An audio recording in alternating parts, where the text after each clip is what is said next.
A small number of vessels have begun passing through the Strait of Hormuz, according to Iranian media.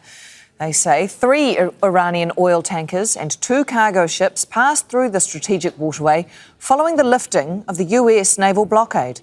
The developments come as US President Donald Trump says Washington and Tehran have agreed on a preliminary peace deal. The deal's immediate scope was focused primarily on ending military attacks and allowing traffic to resume through the strait. Let's bring in Al-Maghdad Al-Ruhaid, who's live for us from the Iranian capital of Tehran. Al-Maghdad, what more has Iran had to say about the resumption of shipping in the strait? Yes, that is right, Anna, and this could be a very step to as verification or outcome, immediate outcome for the newly finalized Memorandum of Understanding between the United States and Iran. And Iranian officials have repeatedly said that any progress with the negotiation linked with what they call tangible verification on the ground. So this could be a part of the broader understanding between both sides. And as we learned that from the Iranian media, according to Press TV citing informed maritime sources, they said that at least 3 Iranian oil tankers and 2 cargo vessels carrying essential goods successfully sailed through the United States naval blockade, and that is mean the United States officially starting to lift its blockade at the first step to go further with the negotiations and with the Memorandum of Understanding. And actually this is particularly significant for Iranian officials. As we said, they are linking anything with the mutual commitment, mutual compliance with the Memorandum of Understanding, because we do know that there's a deep mistrust with the Iranian, and it could be such a relief for the Iranian economy for time being. Speaking of relief, Al-Maghdad, more than $100 billion of Iran's assets are estimated to be held overseas. Tehran cannot freely access those funds. So what are those assets? Who controls them and why? And what would it take to release them? Well, frozen assets are funds or financial holdings that cannot be used because of sanctions or other restrictions. In Iran's case, the funds are mainly oil revenues and foreign currency reserves held in banks abroad.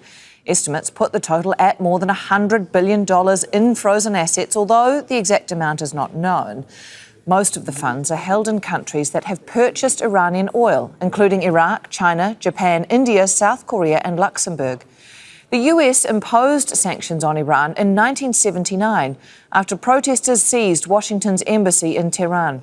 They were later expanded over Iran's nuclear and missile programs. In 2023, the US issued a waiver that allowed $6 billion to be transferred from South Korea to Qatar as part of a prisoner swap deal.